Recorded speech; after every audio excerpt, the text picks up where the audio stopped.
Selamat pagi Bapak Ibu yang dikasihi Tuhan. Majelis Jemaat menyampaikan salam sejahtera bagi kita sekalian. Warta Jemaat GKP Jemaat Haur Gelis, Minggu 12 April 2020 adalah sebagai berikut. 1. Kebaktian Paskah pada pagi ini dilaksanakan di rumah secara online yang akan dilayani oleh Bapak Pendeta Rudianto MTH. 2. Kebaktian minggu berikutnya akan tetap dilaksanakan secara online sampai ada pemberitahuan lebih lanjut. 3. Bagi jemaat yang memerlukan pelayanan khusus dapat menghubungi majelis jemaat terdekat. 4. Majelis jemaat mengucapkan terima kasih atas persembahan syukur pada minggu ini, yaitu dari 1 NN sebesar Rp200.000, kedua NN Rp500.000, NN Rp20.000, NN Rp50.000, Ivena Radela Rp200.000, YT Rp200.000, NN Rp20.000, NN Rp20.000. Bagi jemaat yang ingin menyampaikan persembahan syukur bisa menghubungi Majelis Jemaat Koordinator Wilayah atau dapat langsung disampaikan di pastori. Demikian warta jemaat pada hari ini. Selamat Paskah 2020. Tuhan memberkati.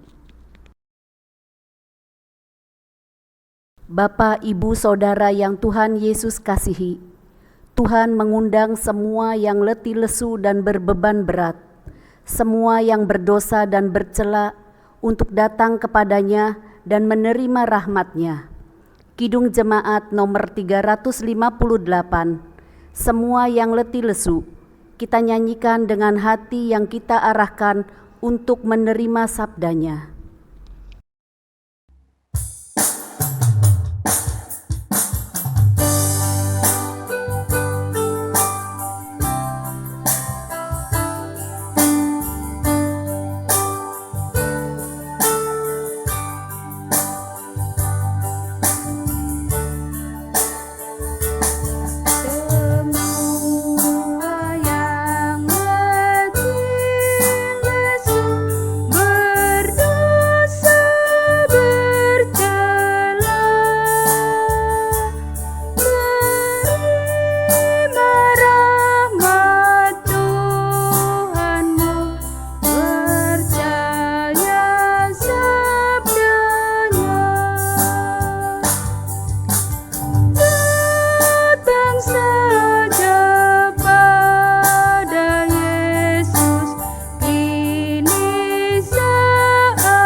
Bapa yang kekal, dengan kuasa firman-Mu Engkau telah menciptakan dunia ini dan segala yang ada. Dengan kuasa Roh Kudus Engkau telah memperbaharui dunia ini. Berikanlah kami saat ini air kehidupan-Mu, karena kami haus akan Engkau. Kenyangkanlah kami dengan roti dan anggur rohani yang berasal daripadamu, karena kami lapar akan Engkau. Kiranya kehidupan kami melimpah dengan buah dari kuasa sorgawimu.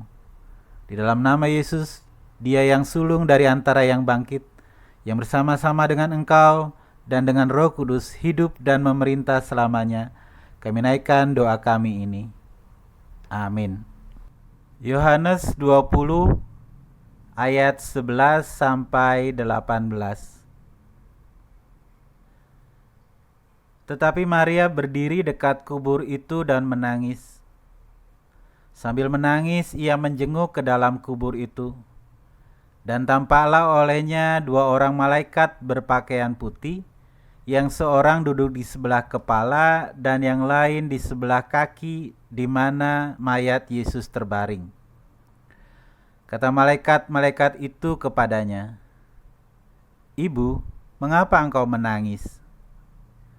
Jawab Maria kepada mereka, "Tuhanku telah diambil orang dan aku tidak tahu di mana Dia diletakkan."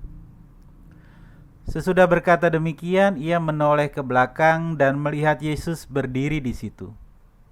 Tetapi ia tidak tahu bahwa itu adalah Yesus. Kata Yesus kepadanya, "Ibu, mengapa engkau menangis? Siapakah yang kau cari?" Maria menyangka orang itu adalah penunggu taman, lalu berkata kepadanya, "Tuan, jikalau Tuan yang mengambil dia, katakanlah kepadaku di mana Tuan meletakkan dia, supaya aku dapat mengambilnya." Kata Yesus kepadanya, "Maria." Maria berpaling dan berkata kepadanya dalam bahasa Ibrani, "Rabuni," artinya guru. Kata Yesus kepadanya, "Janganlah engkau memegang aku, sebab aku belum pergi kepada Bapa. Tetapi pergilah kepada saudara-saudaraku dan katakanlah kepada mereka bahwa sekarang aku akan pergi kepada Bapakku dan Bapamu, kepada Allahku dan Allahmu." Maria Magdalena pergi dan berkata kepada murid-murid, "Aku telah melihat Tuhan," dan juga bahwa Dia yang mengatakan hal-hal itu kepadanya. Yang berbahagia adalah kita yang membaca dan merenungkan firman Tuhan dan berjalan dalam tuntunannya. Haleluya. Vernon Grown adalah seorang teolog dan pengajar dari Amerika Serikat. Dalam sebuah tulisannya, dia menceritakan pengalamannya saat masih muda. Saat dia di sekolah teologi, dia dan temannya bermain bola basket di sebuah sekolah negeri. Di sekolah itu ada seorang lelaki tua yang adalah petugas kebersihan yang selalu menunggu anak-anak yang bermain bola basket sampai selesai sebelum dia merapikan seluruh peralatan olahraga itu. Saat mereka sedang bermain, petugas kebersihan itu duduk menunggu mereka sampai selesai dengan membaca Alkitab. Setelah beberapa kali melihat petugas kebersihan itu menunggui mereka sambil membaca Alkitab, maka pada suatu hari teman dari Vernon bertanya kepada petugas kebersihan itu, "Apa yang Bapak baca?" "Kitab Wahyu," jawab bapak itu. "Apakah Bapak memahami kitab Wahyu?" tanyanya sambil agak terkejut. "Tentu saja," jawab bapak itu dengan yakin. "Memang apa isi kitab Wahyu?" Dengan perlahan petugas kebersihan itu menjawab, "Kitab Wahyu berarti pada akhirnya Yesus akan menang dan berkuasa." Vernon Grown kemudian menyimpulkan perkataan bapak itu adalah penafsiran yang paling indah yang pernah kudengar mengenai Alkitab, bahwa Yesus pada akhirnya akan menang dan berkuasa. Pola pikir inilah pola pikir yang ada di dalam Alkitab. Dunia ini berjalan seolah-olah penuh dengan guncangan. Naik, turun, masa tenang, masa badai, masa membangun, lalu datang bencana. Tetapi pernyataan Bapak tua petugas kebersihan yang sederhana itu seharusnya terus mengingatkan kita bahwa pada akhirnya nanti Yesus akan menang dan berkuasa. Saat Yesus disalibkan dan mati pada hari Jumat Agung, semua murid melihat itu sebagai akhir dari harapan mereka akan kemenangan bangsa Israel dari penjajahan bangsa asing. Mereka sama sekali tidak mengantisipasi apa yang Yesus katakan sendiri, bahwa dia akan bangkit pada hari yang ketiga. Karena itu kita bisa memahami mengapa Maria Magdalena tidak mengenali Yesus yang bangkit. Di ayat yang ke-14 dan ke-15, sesudah berkata demikian, ia menoleh ke belakang dan melihat Yesus berdiri di situ, tetapi ia tidak tahu bahwa itu adalah Yesus. Kata Yesus kepadanya, "Ibu, mengapa engkau menangis? Siapakah yang engkau cari?" Maria menyangka orang itu adalah penunggu taman, lalu berkata kepadanya, "Tuan, jika Tuan yang mengambil dia, katakanlah kepadaku di mana Tuan meletakkan dia, supaya aku dapat mengambilnya." Yesus sudah ada di depan matanya sendiri. Yesus yang selama ini disayangi dan dihormatinya ada di depannya, tetapi Maria sama sekali tidak memperhatikan, karena di dalam pikirannya Yesus sudah mati. Jadi yang ada di depannya saat itu pasti bukan Yesus. Sampai kemudian Yesus memanggil dia, "Maria." Baru dia sadar itu adalah Yesus. Kebangkitan Yesus membuktikan bahwa dia memang sudah menang. Kemenangannya itu menggemakan pesan yang Yesus sampaikan pertama kali di hadapan orang Yahudi. Dalam Injil Lukas pasal 4 ayat yang ke-17 sampai yang ke-21, di sana dikatakan, kepadanya diberikan kitab Nabi Yesaya, dan setelah dibukanya, ia menemukan nas di mana ada tertulis, "Roh Tuhan ada padaku, oleh sebab ia mengurapi aku untuk menyampaikan kabar baik kepada orang-orang miskin, dan ia telah mengutus aku untuk memberitakan pembebasan kepada orang-orang tawanan, dan penglihatan bagi orang-orang buta, untuk membebaskan orang-orang yang tertindas, untuk memberitakan tahun rahmat Tuhan telah datang." Kemudian ia menutup kitab itu, memberikannya kembali kepada pejabat, lalu duduk. Dan mata semua orang dalam rumah ibadat itu tertuju kepadanya. Lalu ia mulai mengajar mereka, katanya, "Pada hari ini genaplah nas ini sewaktu kamu mendengarnya." Dengan kebangkitan Yesus dari kematian, hal itu membuktikan bahwa rencananya tidak akan dicegah atau dihalangi. Bahkan kematian Yesus pun tidak akan menghentikan datangnya tahun rahmat Tuhan, tahun Yobel. Apakah itu tahun Yobel atau tahun pembebasan? Itu adalah tahun di mana manusia dapat beristirahat. Dengan kebangkitannya, Yesus mengatakan bahwa manusia dapat beristirahat dari semua beban kehidupan mereka, karena Dia telah mengalahkan segala sesuatu, bahkan kematian itu sendiri. Tahun rahmat Tuhan sudah dimulai, di mana semua manusia mendengar kabar baik, semua tawanan dibebaskan, orang buta dicelikan, orang yang tertindas dibebaskan, semua orang dapat beristirahat di dalam Yesus.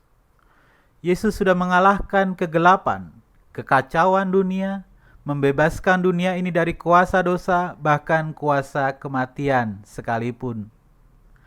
Karena Yesus sudah bangkit dari kematian, maka kita memiliki keyakinan akan masa di mana kita dapat menemukan istirahat kita dari segala beban dan kekacauan dunia. Meskipun sekarang kita belum tiba pada tempat peristirahatan kekal kita masih harus hidup dalam beban dan kekacauan dunia. Kita masih harus bergumul dan mengalami penderitaan. Tapi saat kita merayakan kebangkitan Yesus pada setiap hari Minggu dan berpuncak pada hari raya Paskah, Yesus mengajak kita untuk merasakan dan mengalami hari beristirahat tersebut. Karena itu kita selalu beristirahat pada hari Minggu, hari kebangkitan. Hari Paskah tahun ini, 12 April 2020, mungkin beban dalam hidup kita tidak semakin sedikit, tetapi semakin bertambah dengan mewabahnya virus COVID-19. Tetapi hari Paskah ini Yesus mengajak kita untuk mempercayakan segala sesuatu yang kita khawatirkan ke dalam tangan-Nya. Yesus sendiri mengatakan dalam Injil Matius pasal 11 ayat 27 sampai 30, "Semua telah diserahkan kepadaku oleh Bapa-Ku, dan tidak seorang pun mengenal anak selain Bapa, dan tidak seorang pun mengenal Bapa selain anak, dan orang yang kepadanya anak itu berkenan kepadanya. Marilah kepadaku, semua yang letih lesu dan berbeban berat, aku akan memberi kelegaan kepadamu. Pikulah kuk yang kupasang dan belajarlah kepadaku, karena aku lemah lembut dan rendah hati, dan jiwamu akan mendapat ketenangan. Sebab kuk yang kupasang itu enak, dan bebanku pun ringan." Hari Paskah adalah hari di mana kita meyakini bahwa Yesus akan memberikan bagi kita semua kelegaan dari segala beban hidup kita. Karena itu biarlah Paskah tahun ini kita boleh mempercayakan hidup kita dalam tuntunan tangan kasih karunia Tuhan, sehingga kita boleh menemukan ketenangan dan kelegaan di tengah segala tantangan yang harus kita hadapi saat ini. Tuhan memberkati kita. Amin. Mari kita berdoa. Ya Bapa, sumber segala hikmat, dengan firman-Mu Engkau menempatkan semesta ini di dalam ruang dan waktu, dan dengan tangan-Mu Engkau membentuk kami dalam gambar dan rupa-Mu. Kemanapun kami melihat, kami dapat memandang perbuatan kasih-Mu yang tidak terbatas. Ketika kami telah mendengar firman-Mu, tuntunlah kami dalam genggaman tangan-Mu, sehingga kami dapat menemukan kelimpahan dalam kehidupan-Mu, dan dapat terus hidup di dalam kemuliaan-Mu. Ketika kami merayakan Paskah pada hari ini, ketika kami melihat keajaiban dari peristiwa kematian dan kebangkitan bersama dengan Kristus, kami menghayati bahwa kami memasuki perjanjian yang baru dengan Engkau. Bersihkanlah hati kami dan berikanlah Roh-Mu bagi semua umat manusia, sehingga kuasa kasih karunia penyelamatan-Mu nyata dan tersebar ke seluruh dunia. Bapa yang kekal, nyatakanlah belas kasihan-Mu pada gereja di dunia, secara khusus di tempat ini. Biarlah kuasa penyelamatan-Mu semakin penuh, sehingga dunia akan melihat bahwa yang jatuh akan diangkat, bahwa yang lama diperbaharui, segala wabah dan penyakit yang saat ini ada di dalam dunia akan dilenyapkan di dalam nama-Mu, dan segala sesuatu akan Engkau tuntun dalam kesempurnaannya. Di dalam nama Putra-Mu yang menciptakan segala sesuatu, Tuhan kami Yesus Kristus, kami naikkan doa kami ini. Amin. Jemaat yang dikasihi Tuhan, pada kaki salib Yesus kita berlindung. Salib Yesus yang akan senantiasa kita muliakan di dalam hidup kita.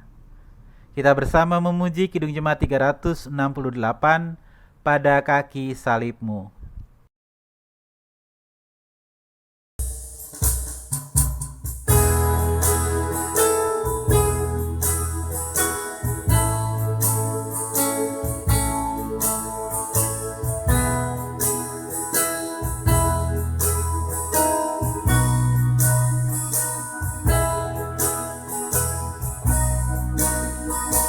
Pada kaki salib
Adakah kisah salibmu,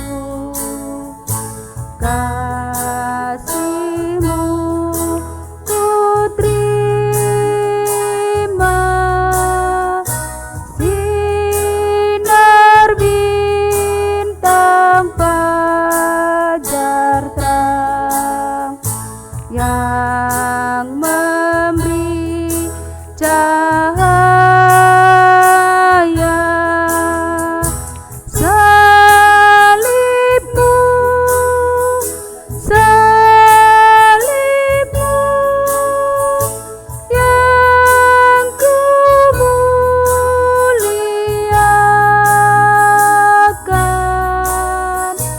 hingga dalam sorga kelak. Ada perhentian, adakah kisah salibmu, ku ingat kurbanmu dalam jalan hidupku. Ku kenang selalu salibmu, salibmu yang ku muliakan hingga dalam sorga kelak. Ada perhentian.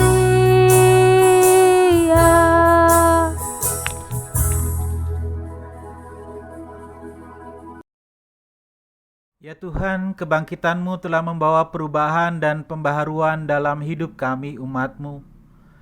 Kebangkitan-Mu adalah jaminan kehidupan kami, dan ketika kami masih Engkau hadirkan di tengah-tengah dunia ini, ajarlah kami untuk melakukan kehendak-Mu. Jadikanlah kami sebagai alat-Mu, menjadi saluran cinta kasih dan berkat bagi sesama. Inilah kami ya Tuhan, anak-anak-Mu. Utuslah kami untuk menghadirkan shalom kerajaan Allah di mana Engkau menempatkan kami. Jemaat yang dikasihi Tuhan, kini hiduplah dalam damai sejahteranya dan terimalah berkat Tuhan. Semoga Allah sumber pengharapan memenuhi kamu dengan segala sukacita dan damai sejahtera dalam iman kamu, supaya oleh kekuatan Roh Kudus kamu melimpah-limpah dalam pengharapan. Haleluya. Amin.